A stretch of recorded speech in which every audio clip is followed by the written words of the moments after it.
Wir starten regional. Wir haben einen Partner auch aus dem Innerport aus Stuttgart, der Johannes Schlee. Johannes, kannst du uns hören? Kannst du uns sehen? Ah, ja. Guten Morgen, wir können dich, glaube ich, noch nicht hören.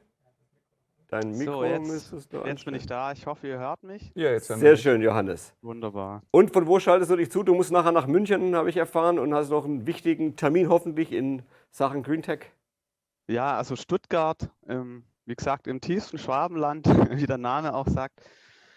Genau, und dann muss ich nachher noch weiter. Sehr Aber schön. ja, Du hast wunderbar, eine dass es Präsentation geklappt hat. vorbereitet, Johannes. Richtig, ja. Du kannst dein Screen sharen, dann sehen wir den hier, bei uns auch. Ja, also Johannes, nochmal ganz herzlich willkommen, deine Bühne. Okay, vielen Dank für die Möglichkeit, mich hier zu präsentieren. Mein Name ist Johannes Schlee. Ich habe die Firma Schwaben Akku letztes Jahr gegründet, sowie auch, ja, sage ich mal, mein Hauptgebiet letztendlich in der Akkutauschdienstleistung besteht und ist aber letztendlich die Mission, einfach hier einen Akkutauschservice anzubieten für E-Bikes und die Überführung dieser ausgedienten Akkuzellen, die eben noch gut genug sind, in eine Second-Life-Anwendung für eine Speicherlösung, die sich lokal, aber auch mobil nutzen lässt. Und denken Sie einfach mal nach, wie viel akkubetriebene Geräte Sie eigentlich zu Hause haben. Das fängt ja vom Akkusauger an bis zum Akkurasenmäher und viele haben auch ein E-Bike mittlerweile oder auch ein Elektroroller. Und in diesen ganzen Geräten sind ja teilweise 50, 60 Akkuzellen oder wenn es ein großer Roller ist, bis zu 400 Akkuzellen verbaut.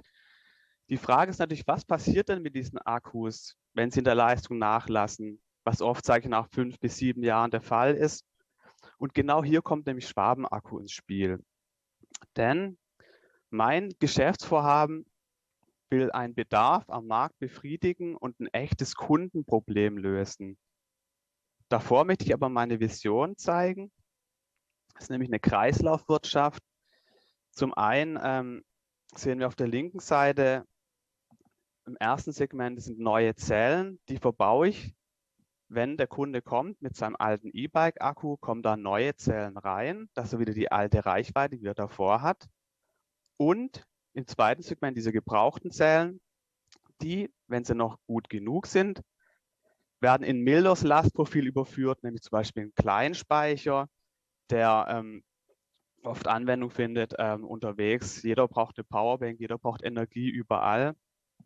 Und wenn diese gebrauchten Zellen dann wirklich nicht mehr verwendbar sind, dann werden diese ganzen Rohstoffe zurückgewonnen. Das ist dann letztendlich, wo ich jetzt auch beteiligt bin, in einem Konsortium mit Recyclern. Das ist nochmal ein interessantes Thema, weil für jedes Kilo Akkuschrott entsteht auch wieder Geld, also Geldfluss zurück durch die Rückgewinnung der Metalle, die sich da teilweise um 95 bis 97% rückgewinnen lassen. Und aus diesen Rohstoffen lassen wir wieder neue Zellen bauen. Also im Prinzip haben wir einen kompletten Kreislauf. Und das ist das spannende Thema. Nämlich im Endeffekt sollen hier die Ressourcen geschont werden. Denn wie auch jeder weiß, ist dieser Lithiumabbau für die ganzen Akkuzellen ist ein großes Problem, erzeugt nämlich Schäden an der Natur. Der Grundwasserspiegel sinkt ab. Und allgemein, es ist ja nicht nur ein Ressourcenproblem, sondern wir haben ja auch ein soziales Problem, denn teilweise wird hier die Lebensgrundlage von ansässigen Völkern genommen. Und das Gleiche haben wir auch beim Kobalt. Das wird ja auch in den Lithium-Ionen-Akkuzellen immer noch verwendet und ist weiterhin auch unverzichtbar. Da ist sogar so, dass der Abbau noch problematischer ist. Und im Gegensatz, sage ich mal, zu diesen prekären Arbeitsbedingungen in den Drittweltländern, wo sage ich mal, diese Ressourcen oft abgebaut werden, stehen halt wieder unsere hohen Ansprüche. Denn der Kunde hier, der möchte natürlich einen E-Bike-Akku, möglichst neu und hat hohe Ansprüche an eine Reichweite und Natürlich steht es dann auch wieder ein bisschen im Widerspruch, sage ich mal, mit den Herstellern. Die wollen letztendlich aus Haftungsgründen eigentlich auch keine gebrauchten oder refurbished E-Bike-Akkus verkaufen. Und da bin ich dann im Spiel, weil bei mir geht es darum, dass ich letztendlich alles verwende, was noch gut ist an so einem E-Bike-Akku und nur das eigentliche Verschleißteil austauscht, nämlich die Zellen. Und der Kunde hat dann wieder einen neuen Akku quasi im alten Gehäuse. Und das sieht man jetzt hier mal auf der Folie schön auch das Geschäftsmodell. Also der durchgestehene Akku ist quasi ein E-Bike-Akku, der eben diese hohen Lastanforderungen, wie es im Traktionsbereich der Fall ist, also bei E-Bike-Akkus, Roller etc., erfüllt er nicht mehr. Dann kommt er bei mir in den Service, kriegt neue Zellen und die alten Zellen nehme ich heraus. Die gehen auf Punkt 2 und die werden dann in einen Kleinspeicher überführt, sofern die noch gut genug sind. In der Regel, also meine eigene Erfahrung ist, dass oft die Zellen noch mindestens 70% haben, wenn nicht sogar 80%. Und die können dann in dem Fall noch lange weiter ihren Dienst vollrichten, bis die Zellen dann wirklich verschlissen sind. Und an dem Kleinspeicher das Besondere, man könnte ihn immer wieder befüllen. Also sprich, besteht auch die Möglichkeit, da eine Art Lizenzmodell zu haben. Sprich, dass der Kunde immer, sobald die Zellen langsam vom Verschleiß zur Neige gehen, dass man dann dem Kunde wieder ein neues Zellpaket einbaut und er mietet quasi nur diesen kleinen Speicher.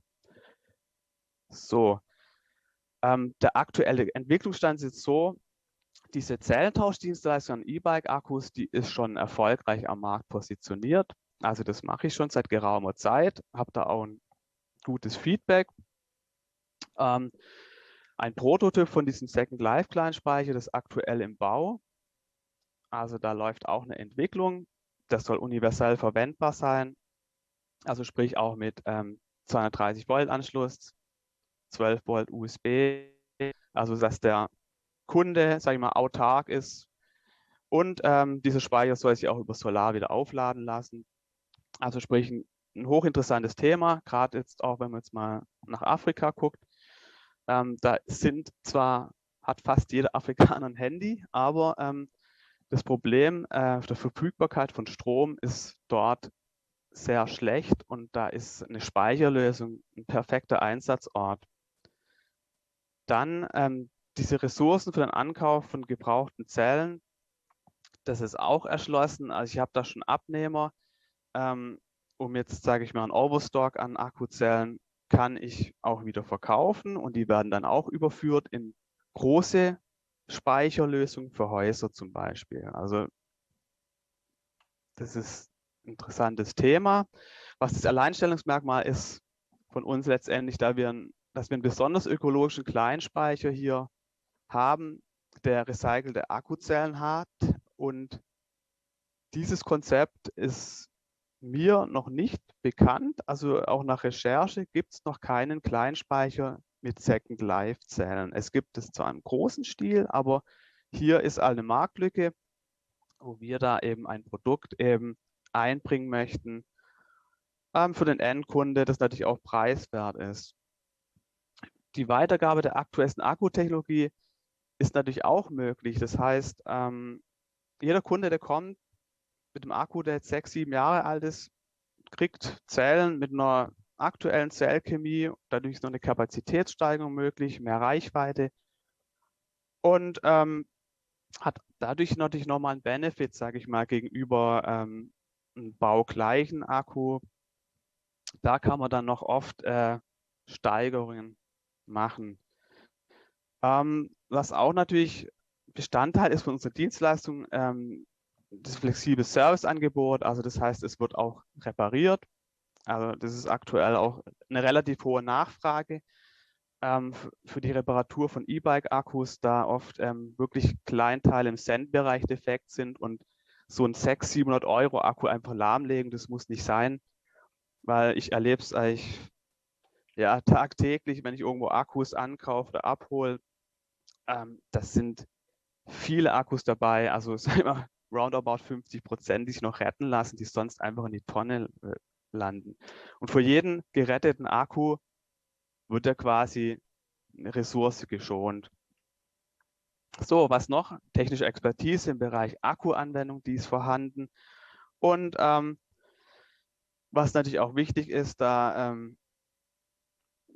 im E-Bike-Akkusegment, beziehungsweise überhaupt bei E-Bike-Akkus ständig neue Generationen an Antrieben, Multimedia-Interfaces und Akkus kommen, sind die Komponenten oft gar nicht mehr untereinander kompatibel. Und wenn man dann nicht irgendwo eine Expertise hat in dem Bereich, landet das meiste dann auch auf dem Schrott, weil ein altes E-Bike-Akku mit einem Motor, für das es keinen Akku mehr gibt, ja, das ist unbrauchbar. Das wird auch dann nicht mehr gefahren. Kommen wir mal zu der Marktsituation. Also wie man hier auch schön sieht, der Markt von E-Bikes brummt. Hier ist zum Beispiel auch Bosch, also worauf wir jetzt spezialisiert sind mit 70% Marktanteil dabei. Und wir sind noch am Anfang von Ramp-Up, also sprich, aktuell sind 6 Millionen E-Bikes, aber da die ganzen Sharing-Unternehmen, Jobrad und es gibt immer mehr Leasing-Angebote an E-Bikes, gehen wir davon aus, dass der Markt nochmal deutlich anwachsen wird. Das gleiche gilt für E- und Cargo-Bike-Segment. Wenn wir jetzt hier Deutsche Post oder BW Post zum Beispiel sehen, das sind alles Fahrräder, die mit Akkus ausgerüstet sind. Das ist ein enormer Bedarf, sage ich mal, dass man hier Zellen tauscht. Zielgruppen in dem Fall vorzugsweise erstmal die Endkunden. Das soll dann ausgedehnt werden auf E-Bike-Händler und E-Bike-Vermieter. Für das zweite Produkt, diesen Kleinspeicher, der geplant ist, kann man auch dazu sagen, also das Freizeitsegment, nicht nur durch Corona, explodiert eigentlich auch geradezu. Das heißt, immer mehr Leute haben Campingmobile, viele Leute haben auch Schrebergärten und alle haben eigentlich eins gemeinsam, sie wollen eine Speicherlösung, die soll portabel sein, smart, sie soll leicht sein und genau da ist eigentlich eine Zielgruppe da, wo hoher Bedarf ist und da gibt es noch andere Zielgruppen, auch im Marinebereich, wo man diese ganzen Bleiakkus mit so einem Speicher auch ablösen kann. So von den Wettbewerben oder so, also der Markt aktuell an Akkutauschdienstleistungen ist noch überschaubar, wobei jetzt immer mehr in dieses Segment reinkommen und mir ist zum Beispiel, gut, es gibt jetzt in Baden-Württemberg, gibt es noch einen weiteren in Reutlingen, aber in Stuttgart ist mir kein weiterer bekannt, der das macht. Und genau zu diesem Second Life Kleinspeicher, da ist es so, da gibt es noch gar keinen Anbieter. Und das ist dann natürlich ein heißes Thema, wenn man, sage ich mal, der First to Market, wenn man da den Markt bedienen kann. Die Strategie von einem Kleinspeicher ist eigentlich so geplant, von Spezifikation bis zur Marktreife wird da mit einer 12-monatigen Entwicklungszeit gerechnet. Und Pilotprodukt wird es dann nicht nur schon geben, um bei dem Endkunden einfach mal zu testen. Es gibt auf jeden Fall Studien zu Second-Life-Anwendungen von Lithium-Ionen-Akkuzellen. Und da ist die Prognose mal mindestens 5 bis 10 Jahren Lebenserwartung in so einem Second-Use-Szenario und deswegen nochmal richtig lukrativ, sage ich mal, auch hier diese Ressourcen zu nutzen. Der Ausblick ist für die Zukunft auf jeden Fall auch die Neuentwicklung von anderen innovativen Akkuprodukten, die Skalierbarkeit zu erweitern. Das ist aktuell zu den E-Bike-Akkus jetzt mittlerweile auch das E-Roller-Segment, also so Roller-Vespa-Größe, dazugekommen, weil wir dann erheblich höhere Energiemenge verbaut haben und natürlich nochmal einfach höhere Margen generieren können und letztendlich irgendwann die anfangs besprochene Vision, diesen Kreislauf wieder zu schließen. Also sprich, von den Rohstoffen zur Akkuzelle, zum Austausch, dann wieder fürs Second Life Szenario und wieder zerlegen ins Recycling, dass wir halt hier einfach einen kompletten Kreislauf haben mit geringen Reibungsverlusten. Zusammenfassend nochmal sagen, uns ist wichtig, die Mobilität und die Unabhängigkeit des Kunden zu gewährleisten, mit refurbished Produkten, dann diesen Kleinspeicher erfolgreich am Markt zu platzieren, eine Existenzgründung ermöglichen mit einem wirklich nachhaltigen Umsatz, bzw. Ansatz, was auch das Entsorgen betrifft, und natürlich die Sicherstellung auch, dass alle Ressourcen auch wieder in den Kreislauf zurückfließen, um hier, sage ich mal, eine bestmögliche Ausnutzung unserer, sage ich mal, doch knapp werdenden Ressourcen zu ermöglichen, gerade im Hinblick auf der erhöhten Rohstoffpreise. Glaubt jeder, dass es Sinn macht, nochmal zu gucken, was lässt sich denn rausholen bei der Entsorgung. Und es ist auf jeden Fall ein stark wachsender Markt, auch in dem Bereich. Gut, dann wäre ich soweit am Ende von meiner Präsentation. Wenn es jetzt noch Fragen gibt, dann beantworte ich sie natürlich gerne. Und es hat mich gefreut, hier präsentieren zu können. Und ich hoffe, genau, auf spannende Fragen. Sehr schön. Herzlichen Dank, lieber Johannes. Klar, Fragen, ich bin selber betroffen. Fragen gibt es ohne Ende, sage ich mal. Wir haben immer fast einfach zu wenig Zeit. Aber ich habe nicht nur eine Frage, sondern ich habe natürlich auch ein ähnliches Problem wie viele deiner Kunden. Wir haben ein E-Bike, das ist 5 Jahre alt, die ganze Familie findet dieses E-Bike toll, alle sind darin verknallt, aber der Akku ist halt nicht mehr so richtig gut. Die Marke würde ich jetzt nicht verraten, aber es ist halt ärgerlich. Das Fahrrad hat mal irgendwie 3.500 € gekostet, jetzt gibt es keinen Akku mehr. Und der Akku ist halt schwach. Jetzt, was mache ich? Ich rufe dich an, sage, hey, hier Johannes, fahr bei dir vorbei, liefer den Akku ab, du schickst den ein, lass den reparieren, oder wie ist das Prozedere wegen mir? Wie komme ich jetzt als Endkunde zu dem einzelnen neuen Akku oder aufgearbeiteten Akku? Also gibt es verschiedene Möglichkeiten. Also ich biete meine Serviceleistung zum Beispiel über eBay an, aber auch über meine Homepage, also www.schwabenakku.de.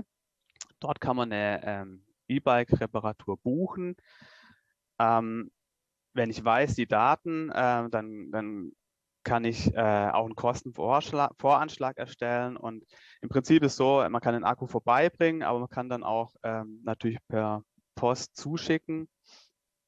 Und dann wird der Akku bearbeitet. Das läuft, wie gesagt, alles über den Webshop ab, beziehungsweise über die Plattform oder auch eBay Kleinanzeigen. Also ich fahre da multichannel-mäßig. Kannst du, ich sag mal, anhand von einer Information, ich jetzt als Laie wegen mir habe halt irgendeinen Akku, sage ich jetzt mal salopp, du musst eine spezifische Prüfung machen von dem Akku, weil ich versuche auch zu überlegen, wie ist dein Geschäftsmodell skalierbar, und da gibt es ja so viele Arten von Akkus da draußen, oder ist es vielleicht auch gar nicht so, dass viele Arten von Akkus gibt, sondern nur der Hersteller versuchen dann irgendwie wieder einzelne Halterungen so zu montieren, die dann irgendwie individuell nicht richtig austauschbar sind oder so. Also ich versuche einfach auch so ein bisschen die Skalierbarkeit von dem Modell und von den Problemen, die da draußen sind. Und du zeigst ja, Kurven zeigen alle nach oben, und wir sehen ja auch, wie viele E-Bikes da draußen unterwegs sind. Nur dieses Akkuproblem ist halt definitiv da.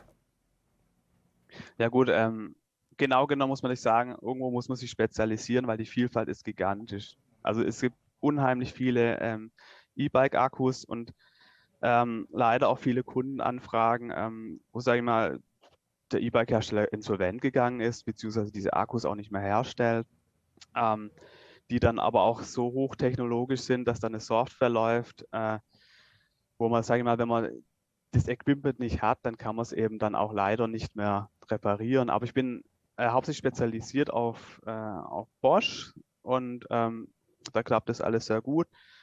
Und ja, natürlich fallen ein paar Marken natürlich, sage ich mal, purzeln da drüber, die kann ich nicht alle berücksichtigen, aber ich sage mal, ich glaube, das Wichtigste, dass man halt den größten Teil mal absteckt. Das ist ja, Bosch habe ich ja schon erwähnt, 70%.